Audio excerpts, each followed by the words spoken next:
It's time to go into the SPP Film Room for Chalk Talk with Coach Andy, Scheel, and Drew. Brought to you by Quick Cut Video and Analytics. Store, share, and analyze game film. Quick Cut is an affordable video analysis platform to elevate game performance. Get started with a free trial today by visiting quickcut.com. Now here are Coach Andy, Scheel, and Drew.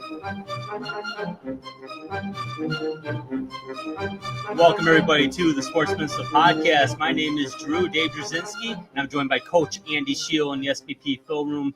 Coach, how you feeling today? Doing well, Drew. Doing well. Excited here. We had a fun Monday night football game that we were able to take in this past week with the Lions victorious over the Vegas Raiders. It wasn't a perfect game, but it was a good football game, which the Lions dominated pretty much from the beginning to the end, which is absolutely true. And it's going to be fun to talk about that with you. Yeah, we got a lot of plays to talk about. And, overall, the performance statistically was dominating. But, as we pointed out in our review, you can watch on YouTube, subscribe to our channel, Sports Peninsula Podcast. And good enough to win that game, good enough to beat most teams, not good enough to beat the elite teams in the league. You're probably not beating the Chiefs if you bring that performance to Arrowhead, like they were able to beat them early in the year. So got to get better there, and we'll see some of that. But we see a lot of good stuff here too, Coach, and looking forward to talking about it. So let's get to it. Okay, Coach, let's get to this right now. And this is first. We want to look at this Jared Goff interception. Not his best moment without question, Coach. What are you seeing here? Yeah, let's get the bad out of the way first. Let's get the real bad out of the way first. Pure, plain, and simple. It's a throw that Jared Goff just cannot make. We're going to see him go through his progressions. He's going to look to his left. Nothing there. He's going to look now into the middle. Nothing there. He's now going to go to his right as he gets flushed. And he's got plenty of time to throw this football away to receivers that are along the sideline, but he doesn't throw it away. He tries to force it in. Yeah. Now, I don't think there is any conversation to be had here, Drew, about, Amon-Ra won a different way or he should have won another way. No. Jared Goff should have thrown that ball into the fourth row of the stands, right in Amon-Ra's direction, not to Marcus Peters. We cannot have our quarterback making that kind of throw. Yeah. And yes, let's get into that conversation about the Philadelphia Eagles or the San Francisco 49ers. I'll go this much.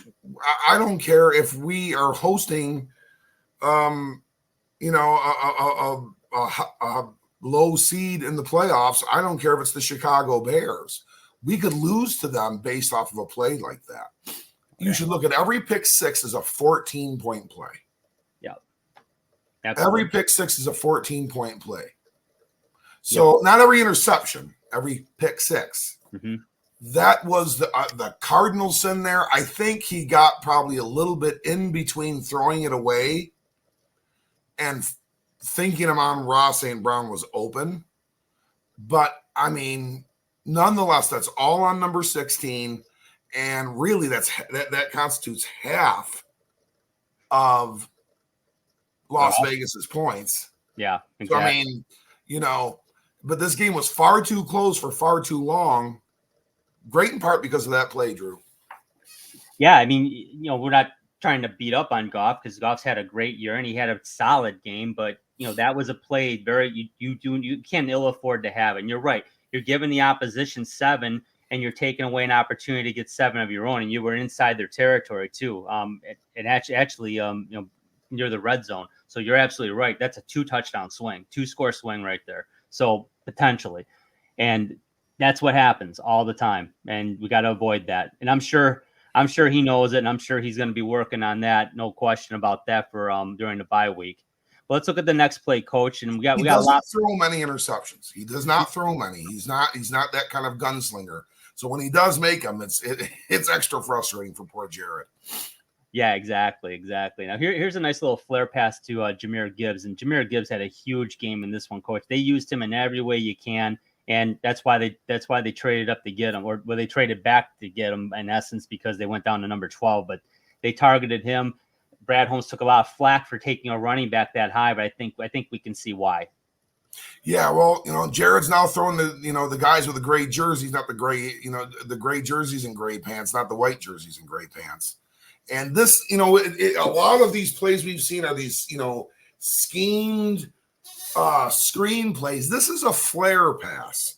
It's a little bit different. You have a little more traditional blocking in the middle and on the back end, and then you have some, rather than going downfield, you have blockers reach blocking and trying to ride these defenders off the field, basically. That's what Penny Sewell's trying to do. That's a reach block. Now you see he's reaching behind the defender there too. That's no good. Yeah. But then what you have is basically Sam Laporta finishing his man in a reach block. You have Brock Wright downfield. He engages and gets somebody back behind the sticks. This is outstanding scheme. Two great blocking tight ends and a great effort by Penny Sewell to make this flare pass a first down. Yeah, really nice play, and definitely love. And I know Brock Wright's taking some minor flack from the local media, saying he's had a subpar first half. He's done what he's asked to do, and there's about 3 different plays, including this one, where you can show Brock Wright does a hell of a job blocking. Yeah, and Drew, it's a great point. You bring up a great point. Far too many people just see the tight end as a receiver. Okay, they are the end of the line of scrimmage, and more times than not. And they're also used as half aces, ace backs, H backs, full backs. They are tremendous blockers. They are meant to be tremendous blockers. Oftentimes, there's tight ends on teams that are really no more than just an extra offensive tackle. You got it. And blocking is a huge part of a huge piece of the puzzle in regards to this position and that position group. So the Lions, are led by a tight end.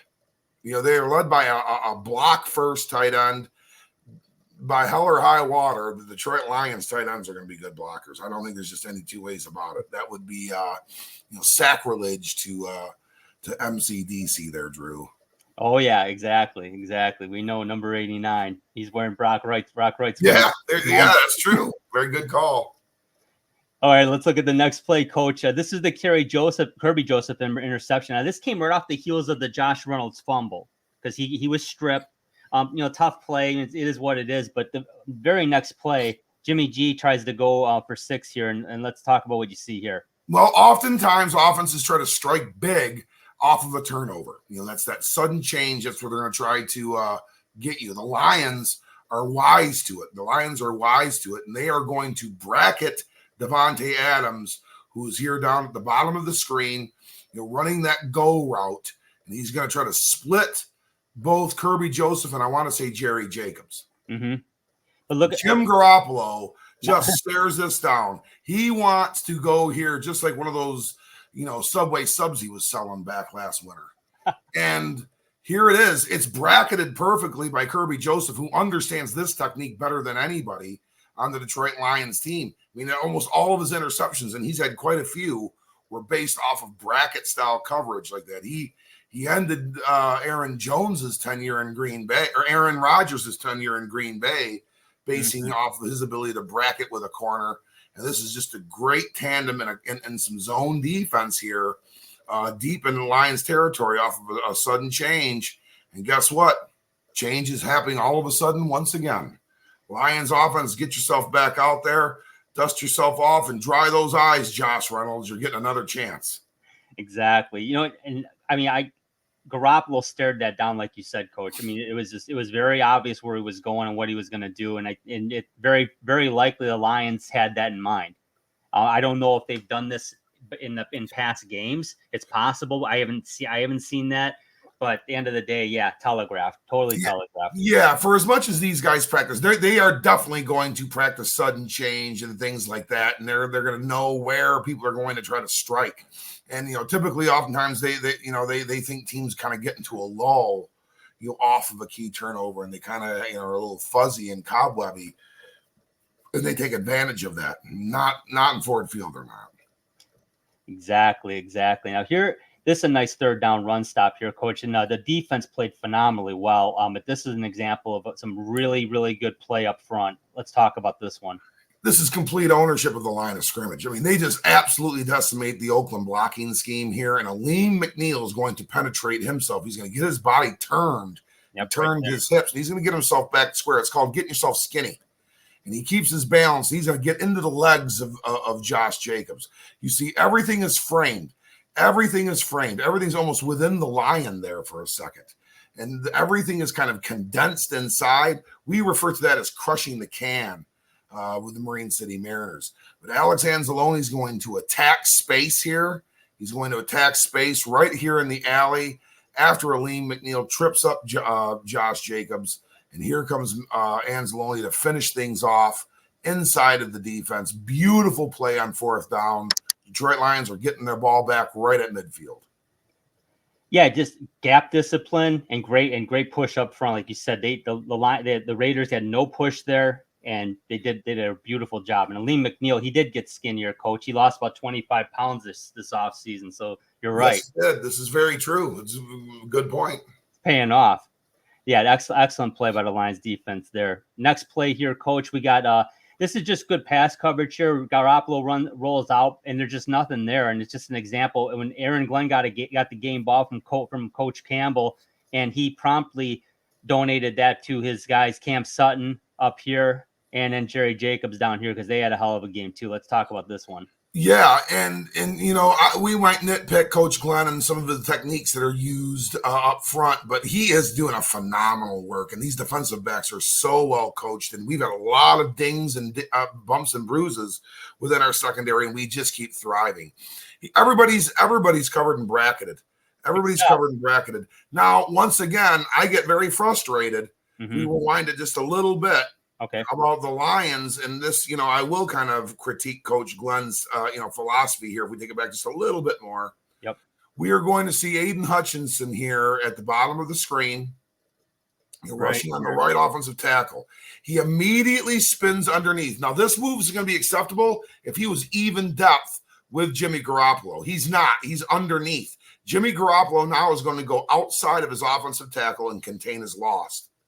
Aiden Hutchinson lost that contain. Yep. He's allowed to. If it wasn't, he'd be off the field, and that would have been corrected long ago.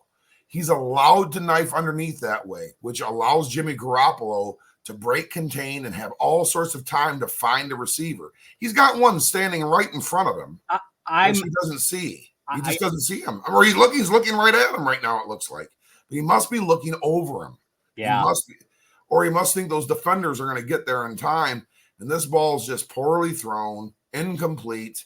And I tell you what, it's one of those reasons right there. That play and that clip right there is one of the reasons Jim Garoppolo is now QB2 or QB3 with the Las Vegas Raiders. Yeah, to me, you take what's given, and the object here is to get a first down. So you've got it right here.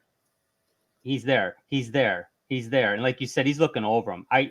He kind of was fixated on getting it to Hunter Renfrow on that play.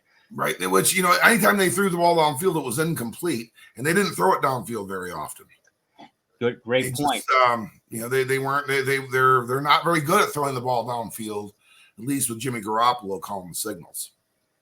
Yeah, definite concern there, and no surprise that he's benched now. Aiden O'Donnell's going to take over for the starting reigns. I believe they're playing this week. Against the New York Giants. They're hosting them. So I had to look back at my helmets, Coach. So, yep, they're going to be hosting the Giants. So they're going to try and get it right. That's a doable win, because that's another team that's already talking about replacing their quarterback as well. Yeah, I think Daniel Jones is back for this week, so that'll be interesting to see. Here's a nice first down run by Jahmyr Gibbs. Again, more fine blocking by the Lions. Let's talk about this one. Yeah, you're going to have this little kind of like fold block by Iwasika here. He's going to come underneath Taylor Ducker to the outside, and he's going to pick up this edge blocker right here. Graham Glasgow, showing his versatility, is going to actually fold and pull too. And the line splits, if we go up just and take it right back to before the play gets actually snapped. Let's just take it right. Look, when the line is set. And then we're going to have to, I know that it's not our fault. Right there, stop. Okay. So what you're going to see here is you see Max Crosby here is up to the top to the defensive or to the offensive right, defensive left, right where Coach Drew here has got a circle that he puts on them.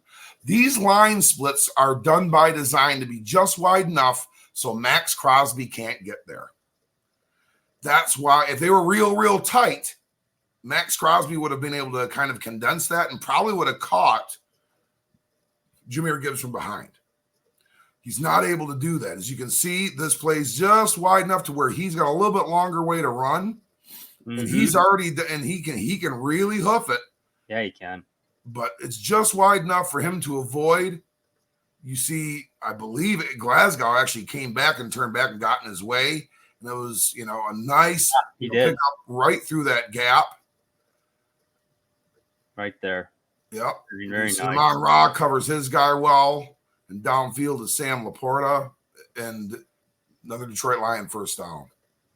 And those are the type of plays that the Lions are going to be just that's your average Joe Lions play. Hopefully do a 3 to 5 yard gain. We'll take it all day long. Absolutely. Let's talk about the next one. This is a play action to Gibbs and then a St. Brown first down catch. Pretty big gain on this play, Coach. Let's talk about it. Well, when you and I were going over this play pre-recording, we weren't quite sure, and we still aren't exactly what the footwork is here. You kind of alluded to a good point. It almost looked like he opened up wrong or Jahmyr Gibbs went the wrong way, one of the two. However it is, the design of this play is successful because it froze linebackers, and it's got everybody, I think, a step off. In doing so, Jared Goff quickly assesses and throws it underneath to a wide open Amon-Ra St. Brown. And he is going to turn this into a lengthy gain downfield. And furthermore, in doing so, really either the Lions, and this is one of those plays where we're going to have to speculate a couple different ways because it's really not fair to go one way with this. Either the Lions did an impeccable job of understanding the read concepts by the Las Vegas Raider defense, and they knew that they were going to respond to Jared Goff based on which way he opened for after the snap. Or, good point. Or, Drew, we're just lucky as hell when we had a broken play go for a big gain because, it's the year of the Lion.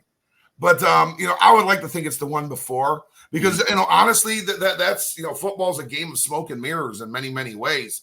The high school you and I attended, and I'm lucky enough to coach at, we base our offense off of smoke and mirrors.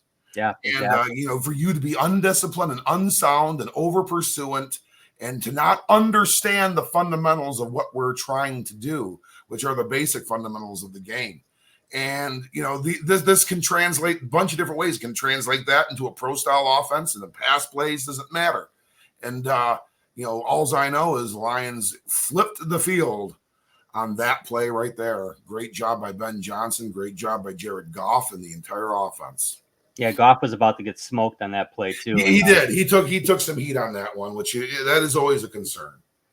Nice effort by the team right there on that play, no question. This was the one drive the Raiders had where they scored a touchdown, their only offensive touchdown of the game. But they did some work inside on the Lions, and this is one example. Here's a first down run by Jacobs. Let's talk about this one. Yeah, the Raiders were more patient at this point in time. And as we see this one develop, we're going to get motion, which is going to hope, their hope that's going to spread. And you see the linebackers adjusting a little bit. Not too much, but a little. But all he really is in chip position. And what you have is kind of a wall scheme and a zone scheme that's got everybody stepping right, which in turn gets the Lions defense stepping left. And there's a big seam. Let's take it back, though, just a little bit. You and I talked about Brian Branch here pre-snap. Right here. What we do a lot, and I think once we see these down blocks, we want Brian Branch to condense this more on the inside, and really his feet should be on the inside set of, or that the hashes to the Raiders sideline. That's where we would want his feet to settle and be present to be able to condense this play and maybe attack and make the tackle be at or behind the line of scrimmage. Instead, Brian gets a little too far upfield here, and there's an alley for Jacobs to attack. And he's a good ball player. He's going to use that little just gleek by Hunter Renfrow to pick up 2 or 3 more yards. Josh Jacobs is a very, very good running back, and who had a very, very average day at Ford Field, with the exception of a play or two. Yeah, and Brian Branch, I mean that's how subtle the game of football is, right, Coach? When it's at full speed like that, I mean it's 1 yard, one misstep can be the difference in a play getting broken loose for a first down like that. Brian Branch played a hell of a game. He had 6 tackles, and he's a sure tackler. But yeah, that's just took a slightly wrong angle on that one. Ended up upfield a little too far, looked like. Yeah, and he's allowed to make mistakes from time to time, and we'll get those tightened up. And Brian Branch is going to be a phenomenal player here for the Detroit Lions. You got it.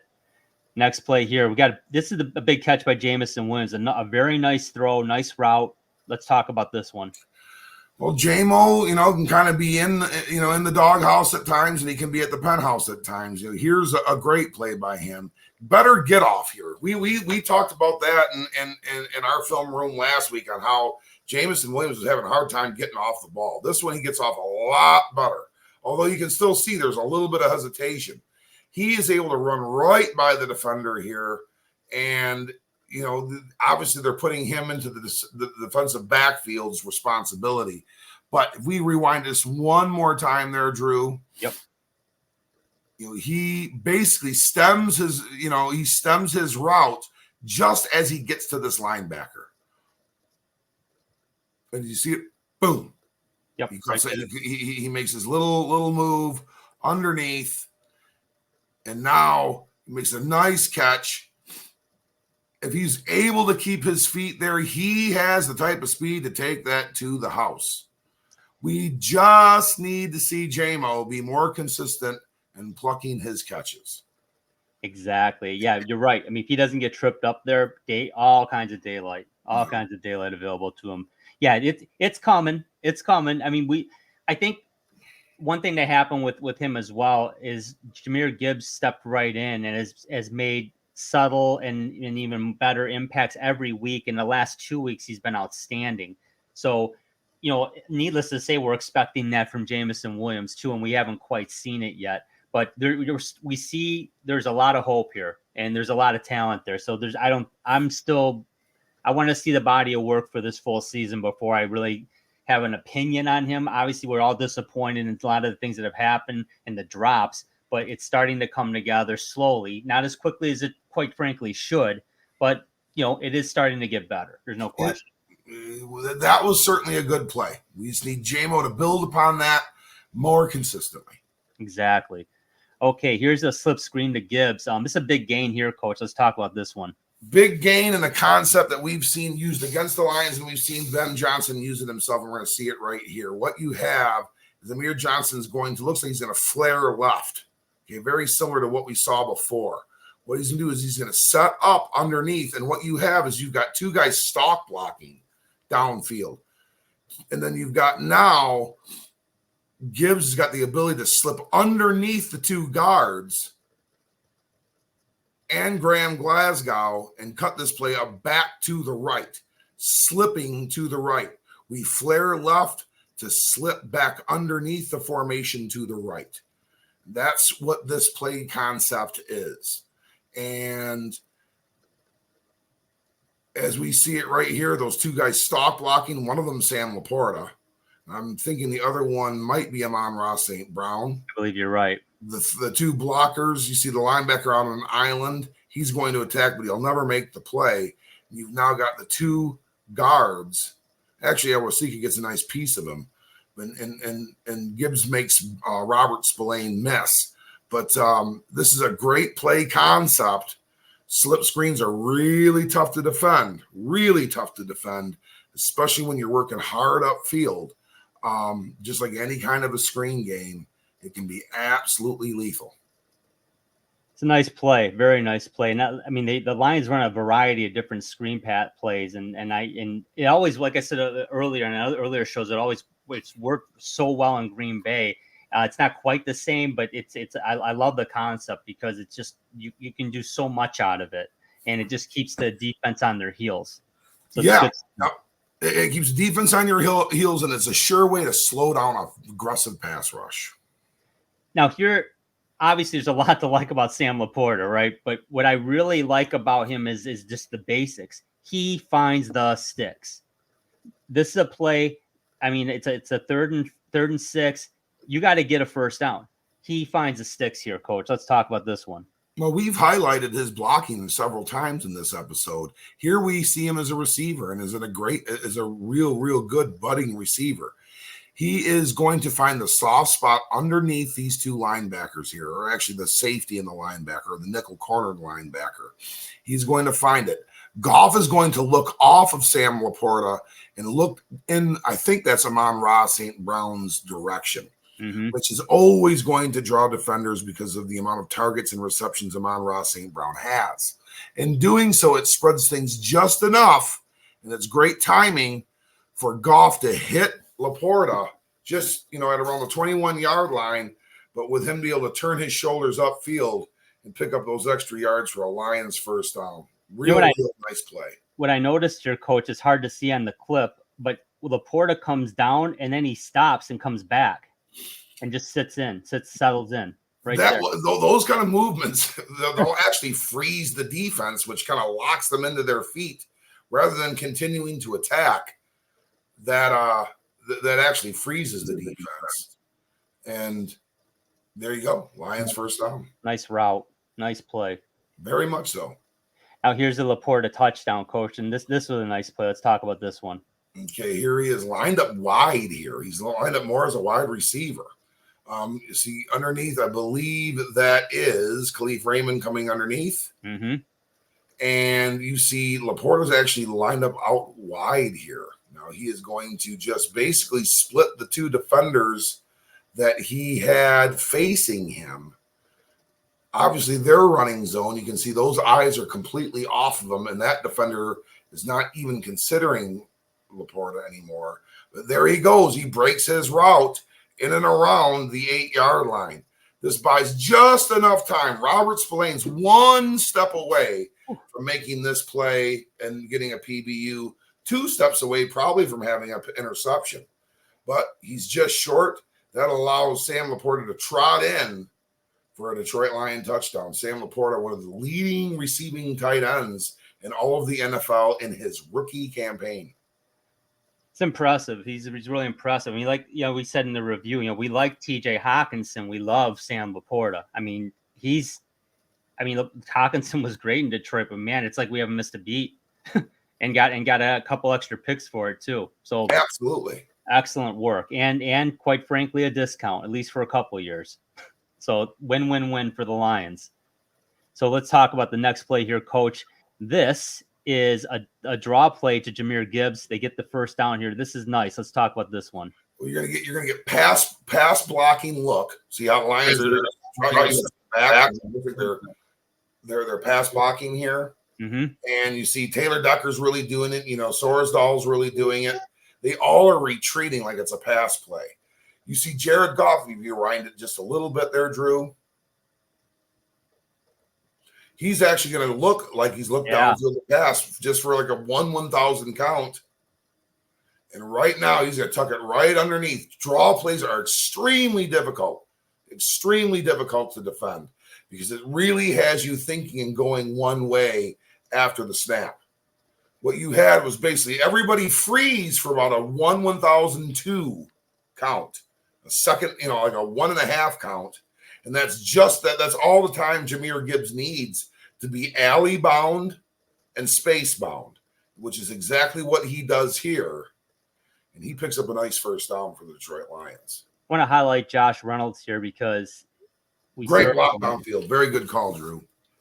He chips here and then he completes a block there, and then the rest is Jahmyr Gibbs because Amon-Ra St. Brown helps out right there.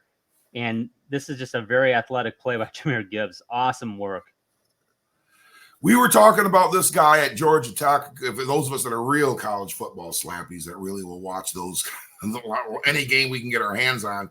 And then when he went to Bama, we saw him do all sorts of things going, wow, that guy is going to be an electric running back in the NFL. Well, Monday night proved that to be true. Unfortunately, he's a Honolulu blue and silver Detroit Lion. It's a beautiful thing. It's a beautiful thing. Let's talk about the next play. It's another first down run for Gibbs here. Really, really effective play. Just he really was fun to watch. And this is what they did effectively all game long. They had 81 plays from scrimmage, snaps from scrimmage on offense in this game. Nearly doubled up the Raiders on time of possession, almost 40 minutes to 20. Here's the play. Lions got the ball at the 46-yard line of the Las Vegas Raiders, and they've had the ball now for 4.5 minutes. That's how you win football games. That's a great, great statistic. That's how you win football games. It's an off-tackle play, and you see two tight ends do great job sealing here. For Brock Wright, it's just enough. For Sam Laporta, he really gets the key block. He's got, I believe, Crosby completely occupied and taken away from that play. Yep. Sam Laporta is taking Max Crosby out of this play. Sam Laporta is taking a Pro Bowl defensive end out of this play. It's not all about receptions, folks. Tight ends do other things. That's why they're a very unique and important position. And this ends up being a first down inside the 5-yard line for the Lions, which was a little bit of a kiss of death on Monday, based off of our ability to really get that kind of push. Some of our big horses on the inside were not able to play, but and it becomes pretty obvious what the highest percentage is there when you get towards the goal line. But that play was a great play, and it set up another scoring opportunity for the Lions. Yep, well said, Coach. This is the Jahmyr Gibbs touchdown run. This is a 27-yard touchdown. Beautiful play yet again. Very similar in how it's drawn up. Let's talk about this one. Yeah, very similar play, very similar spot on the field. But in this case, you're going to have Brock Wright kicking out, and he's going to pull and take out Max Crosby. There's a huge lane to the outside here, but Jahmyr Gibbs uses the actual wall that's created for this play, which is to the offensive right. He slips through and is off to the one side of the defense, that's all he needs. If he is if the defense is outside or inside of him, it's tough to catch him. Please go in for 20 plus if that's the case. Love that block by Wright. Yes, he can block and blocks well. Great seal there. Seal there. Graham Glasgow had look at the block he's getting there. He's turning. It's right outside your little alley there, just inside of Amon-Ra St. Brown. He turns his shoulders. He's owning this defender. Absolutely owning him. That's a multi-year starter right there if he wants to play football. Graham Glasgow is probably one of the best free agent acquisitions the Lions have picked up, without a doubt in this past season. What about we see Jahmyr get picked up by a gal here. This is a gal that's, done some work in the weight room. Jahmyr does a lot of work too, climbing with those feet. But I tell you what, she had him completely braced, and she was ready and fired up. And you know what? You love to see that. There's an older gentleman there. He's, whooping it up and having a good time. There's a gal to the right there of Jahmyr. She's having a great time with her husband. And this gal right here, she might be the one that carries Jahmyr through the honeymoon suite door. Yeah, that was pretty cool. I definitely got to like that. It's always fun when you're winning, right, Coach? 100%. And here, one of the 6 sacks the Lions got in this game, and this is a zone blitz concept. Let's talk about this one. Yeah, the Lions were putting Jimmy Garoppolo onto the turf at will in the fourth quarter here. But this is a zone blitz. You're going to see John Kaminsky, who's at the top of the formation here, right there where Drew is circling with his cursor, on those hashes up to the top.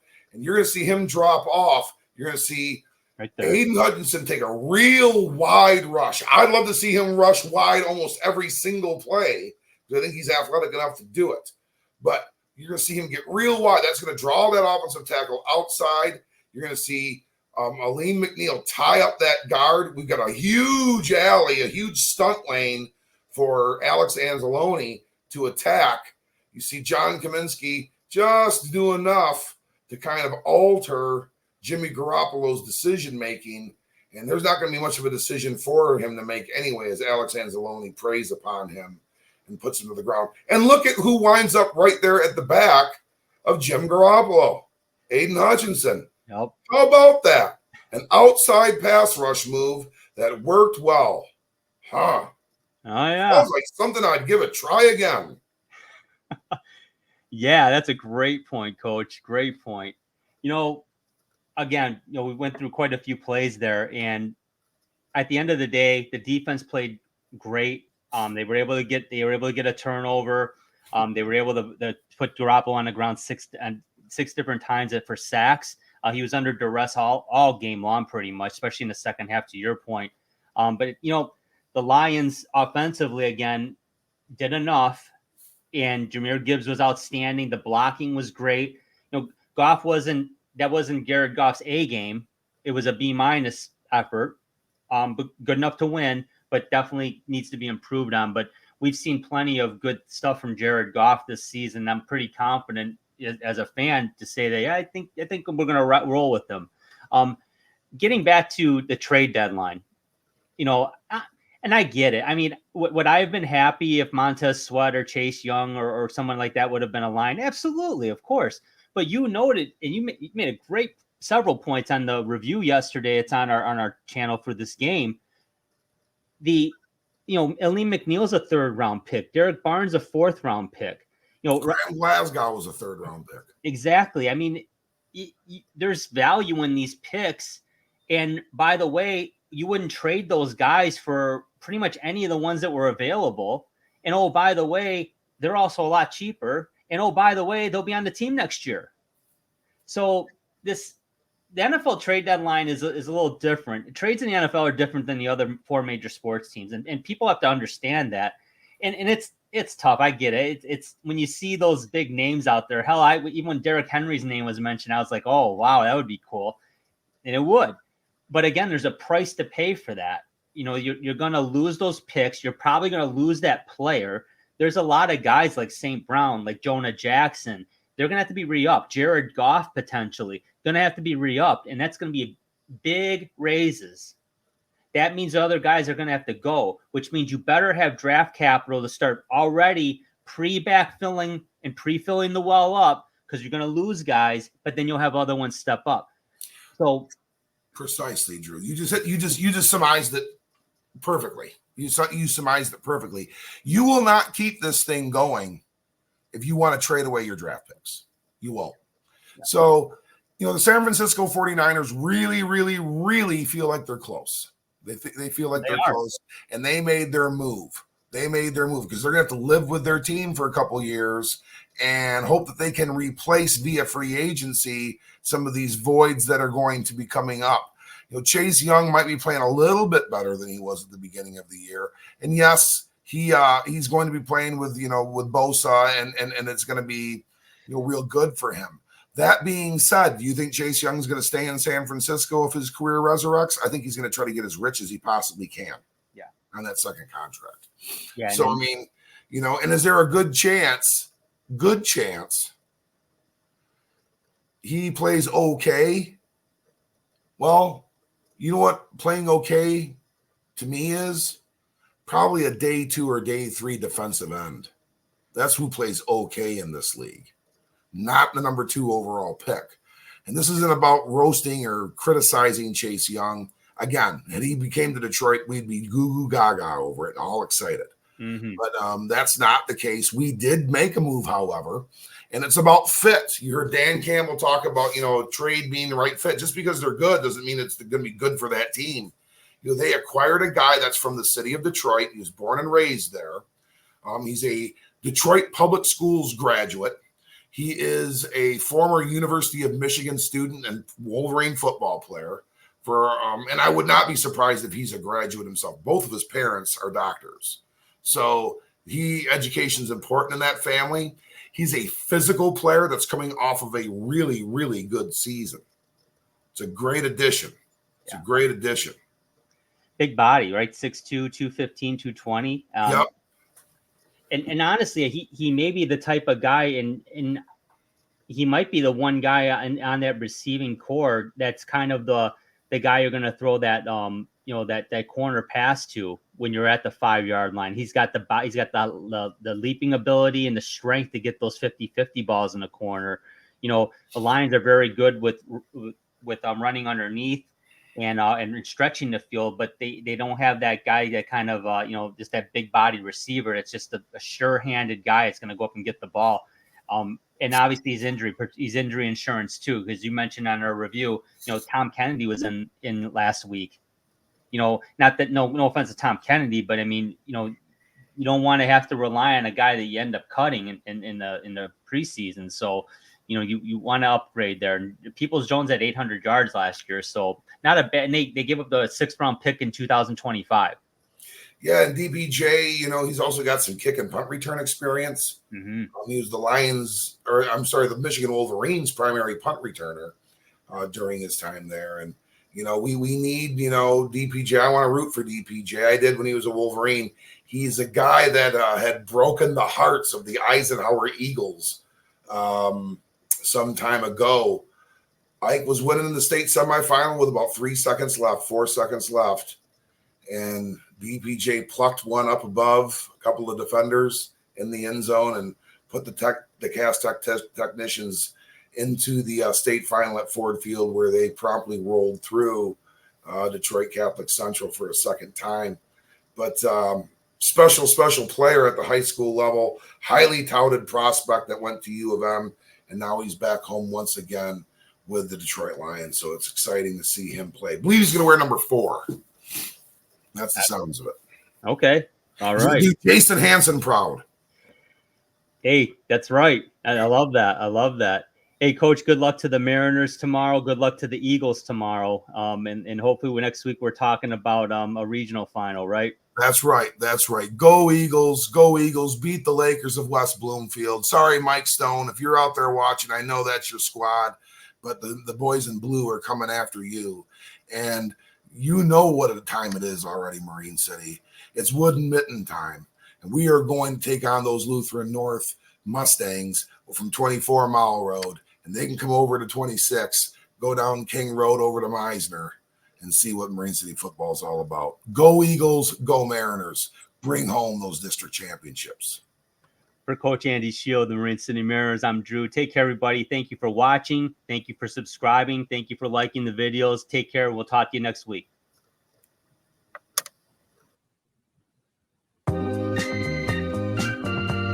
This has been the Sports Peninsula Podcast. To subscribe to the podcast, simply click the subscribe button on our YouTube channel's homepage and give us a like. You can also follow our audio podcast on multiple platforms, including Apple Podcasts, Amazon Music, and Google Podcasts, just to name a few. Give us a follow on Twitter. Our handle is @SportsPPodcast to check out our latest releases. Thank you again for watching and for your support. Remember, when you want to hear all about sports in the great state of Michigan, there is only one Sports Peninsula Podcast.